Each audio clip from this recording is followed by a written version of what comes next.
രാജ്യത്ത് ഏറ്റവും സുന്ദരമാർന്ന ഭൂപ്രദേശം കശ്മീർ. എന്നാൽ കഴിഞ്ഞ 3 ദിവസമായി കശ്മീരിൽ നിന്ന് ലഭിക്കുന്ന വാർത്തകൾ ഇന്ത്യയിലെ ഓരോ പൗരൻ്റെയും ഹൃദയം നുറുക്കുന്നത് തന്നെയാണ്. മതസൗഹാർദ്ദത്തിൽ ഹൃദയത്തിൽ സ്നേഹം കൊണ്ട് നടക്കുന്ന പൗരന്മാരുള്ള രാജ്യത്ത്, ഈ ഇന്ത്യ മഹാരാജ്യത്ത് ഭീകരാക്രമണം നടന്നപ്പോൾ അതിനെ വർഗീയപരമായി ഭിന്നിപ്പുണ്ടാക്കുവാനുള്ള മറ്റൊരു ആയുധം കൂടിയായി ഉപയോഗിച്ചിരിക്കുകയാണ് ഭീകരവാദികൾ. ഈ യുദ്ധത്തിൽ അതിലേറെ ഞെട്ടിക്കുന്ന മറ്റു ചില പ്രധാന കാരണങ്ങളും കാര്യങ്ങളും കൂടിയുണ്ട്. അതായത് ഇന്ത്യയിൽ ജനിച്ചു വളർന്ന, ഇന്ത്യയുടെ മനോഹാരിതയും മതസൗഹാർദ്ദവും ഇന്ത്യയുടെ ഐശ്വര്യവും അഖണ്ഡതയും ഒക്കെ മനസ്സിലാക്കി തൊട്ടറിഞ്ഞ ഒരു ഇന്ത്യൻ പൗരൻ പാകിസ്ഥാനിലെത്തി പാകിസ്ഥാൻ ഭീകരരോടൊപ്പം ഇന്ത്യയെ ആക്രമിച്ചു എന്ന ഞെട്ടിക്കുന്ന മറ്റൊരു കാര്യം. സ്വന്തം വീട്ടിൽ നിന്നിറങ്ങി സ്വന്തം വീട്ടിലേക്ക് തന്നെ നിറയൊഴിക്കുന്ന അതിദയനീയമായ, അതിഭീകരമാർന്ന, അതിനീചമാർന്ന ഒരു പ്രവൃത്തി. ഈ രാജ്യത്തെ മതപരമായി ഭിന്നിപ്പിക്കുവാനുള്ള ഏറ്റവും പ്രധാനപ്പെട്ട ആയുധമായി കശ്മീരിൽ നടന്ന ആ ഭീകരാക്രമണത്തെ ഉപയോഗപ്പെടുത്തുകയും അങ്ങനെ മുസൽമാനും ഹിന്ദുവും തമ്മിൽ ഭിന്നിച്ച് ഈ രാജ്യത്തിൻ്റെ ഒത്തൊരുമ നശിപ്പിച്ചാൽ പിന്നീട് വളരെ എളുപ്പത്തിൽ ഈ രാജ്യത്തെ തകർക്കാൻ കഴിയുമെന്ന ബോധ്യത്തിൻ്റെ പുറത്ത് നടത്തിയ ഒരു ആക്രമണം. അതിൽ ഒരു ഇന്ത്യക്കാരനും അത് ഞെട്ടിക്കുന്നത് തന്നെയാണ്. ഇനി ആരാണ് ആ ഇന്ത്യക്കാരൻ? അയാൾ എങ്ങനെ പാകിസ്ഥാനി തീവ്രവാദി കൂട്ടത്തിനൊപ്പം ചേർന്നു? ചരിത്രം പരിശോധിക്കാം. ആദിൽ അഹമ്മദ് തോക്കർ ഏപ്രിൽ 22-ന് പഹൽഗാമിലെ ആക്രമണം നടത്തിയ ഭീകരിൽ ഒരാൾ. ബൈസാരനിലെ ഭീകരാക്രമണത്തിൻ്റെ പ്രധാന പങ്ക് വഹിച്ചത് ആദിൽ തോക്കറാണെന്നാണ് കരുതുന്നത്. 2018-ൽ സ്റ്റുഡൻറ് വിസയിൽ പാകിസ്ഥാനിലേക്ക് പോയ ആദിൽ പിന്നീട് ഇന്ത്യയിലേക്ക് തിരികെ എത്തുന്നത് ഭീകരർക്കൊപ്പമാണ്. ജമ്മു കാശ്മീരിലെ ആനന്ദ് നാഗ് ജില്ലയിലെ ബിജ് ബെഹാറയിലെ ഗുരേ ഗ്രാമവാസിയായ ആദിൽ അഹമ്മദ് തോക്കർ 2018-ൽ വീട് വിട്ട് പോവുകയായിരുന്നു.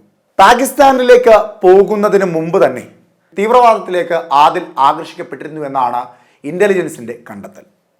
ഇന്ത്യ വിടുന്നതിന് മുമ്പ് തന്നെ പാകിസ്ഥാനിലെ നിരോധിത ഭീകര സംഘടനകളിലുള്ള വ്യക്തികളുമായി ഇയാൾ വലിയ ബന്ധം സ്ഥാപിച്ചിരുന്നു എന്ന് വാർത്തകളുണ്ട്. പാകിസ്ഥാനിലെത്തിയ ശേഷം ഇയാൾ പൊതുജനമധ്യത്തിൽ വന്നതേയില്ല. കുടുംബവുമായുള്ള ആശയവിനിമയം പൂർണ്ണമായും അയാൾ വിച്ഛേദിച്ചു. 8 മാസത്തോളമായി ഇയാളെക്കുറിച്ച് ഒരു വിവരവുമില്ല എന്നുള്ളതാണ് ഏറ്റവും പ്രധാനം. ആ വിവരങ്ങൾ ലഭ്യമാകുന്നതുമില്ല.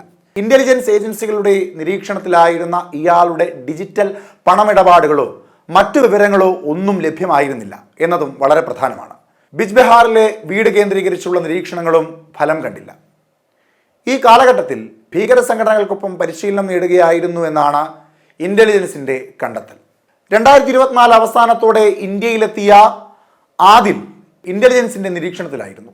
എന്നാൽ കഴിഞ്ഞ 8 മാസമായി യാതൊരു വിധത്തിലുമുള്ള അറിവും ഇയാളെപ്പറ്റി ലഭിച്ചിട്ടില്ല എന്നുള്ളതാണ് മറ്റൊരു കാര്യം. 2024 ഒക്ടോബറിൽ ആദിൽ തോക്കർ നിയന്ത്രണ രേഖ കടന്ന ഇന്ത്യയിലെത്തിയത് പൂഞ്ച് രജൌരി സെക്ടറിലൂടെ ആയിരുന്നു എന്നാണ് വിവരം ലഭിക്കുന്നത്. കുത്തനെയുള്ള കുന്നുകളും ഇടതൂർന്ന വനങ്ങളുമുള്ള പ്രദേശമാണ് ഇവിടം. ആക്രമണത്തിൽ തോക്കറിനൊപ്പം 3-4 പേരുണ്ടായിരുന്നു എന്നാണ് കണ്ടെത്തിയിരിക്കുന്നത്. ഇത്തവണ ജമ്മു കാശ്മീരിലേക്ക് എത്തിയ സമയത്ത് ആനന്ദ് നാഗിൽ ആദിൽ തോക്കർ ഒളിവിൽ താമസിച്ചതായാണ് കരുതുന്നത്. സുരക്ഷാ കാരണങ്ങളാൽ നേരത്തെ അടച്ചിരുന്ന ബൈസാരൻ പുൽമേട് വീണ്ടും വിനോദസഞ്ചാരികൾക്കായി തുറന്നു കൊടുക്കുന്നത് ആദിൽ മുതലെടുത്തിരുന്നു എന്നാണ് ഇന്റലിജൻസ് കരുതുന്നത്. ഏപ്രിൽ 22 ഉച്ച കഴിഞ്ഞ് ഉച്ചയ്ക്ക് 1:50 അക്രമികൾ ഇവിടെ എത്തി വിനോദസഞ്ചാരികളെ ആക്രമിക്കുകയായിരുന്നു. സംഘത്തിൽ കുറഞ്ഞത് 5 പേരുണ്ടാകുമെന്നാണ് സുരക്ഷാ ഉദ്യോഗസ്ഥരുടെ കണ്ടെത്തൽ. തിരിച്ചറിഞ്ഞ 3 പ്രധാന പ്രതികളിൽ ഒരാളാണ് ആദിൽ തോക്കർ. മറ്റ് 2 പേർ പാകിസ്ഥാൻ പൗരന്മാരാണ്. ഹാഷിം മൂസ എന്ന സുലൈമാനും അലി ഭായ് എന്ന തൽഹ ഭായിയും 3 പേരുടെയും രേഖാചിത്രങ്ങൾ പുറത്തുവിട്ടിട്ടുണ്ട്. ഇവരെ പിടികൂടാൻ സഹായിക്കുന്നവർക്ക് 20 ലക്ഷം രൂപ പാരിതോഷികവും പ്രഖ്യാപിച്ചിട്ടുണ്ട്. എന്തായാലും അതിഭയാനകവും രൂക്ഷവുമാർന്ന ഒരു ആക്രമണമാണ് കശ്മീരിൽ നടന്നത്. എന്നാൽ ഇതേ തുടർന്ന് ഈ ആക്രമണത്തിന് തൊട്ടു പിന്നാലെ ഇന്ത്യയിലെ വിവിധ സംസ്ഥാനങ്ങളിൽ നിന്ന് വിരമിച്ച പട്ടാളക്കാരടക്കം നിരവധി പേർ സമൂഹ മാധ്യമങ്ങളിലൂടെ ഒരു വലിയ യുദ്ധം നടക്കുകയാണെങ്കിൽ അതിന് തങ്ങളും സജ്ജരാണെന്നും ഇപ്പോൾ ലഭിക്കുന്ന പെൻഷൻ മതിയെന്നും തങ്ങൾക്ക് യാതൊരു തരത്തിലുള്ള ശമ്പളമോ അലവൻസോ വേണ്ട എന്നും യുദ്ധം ചെയ്യാൻ ഇപ്പോഴും മനക്കരുത്തുണ്ട് എന്നും ഈ രാജ്യത്തിന് വേണ്ടി പോരാടുമെന്ന് പറഞ്ഞുകൊണ്ട് നിരവധി പേർ സമൂഹ മാധ്യമങ്ങളിൽ പോസ്റ്റിലൂടെ എത്തിയിട്ടുമുണ്ട്.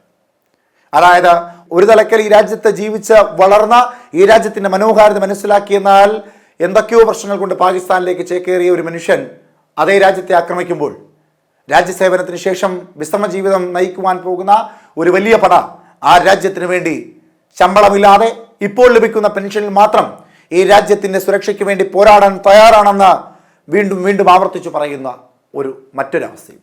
രാജ്യം ഒറ്റക്കെട്ടായി തന്നെയാണ് ഈ ഭീകരാക്രമണത്തെ എതിർക്കുന്നത്.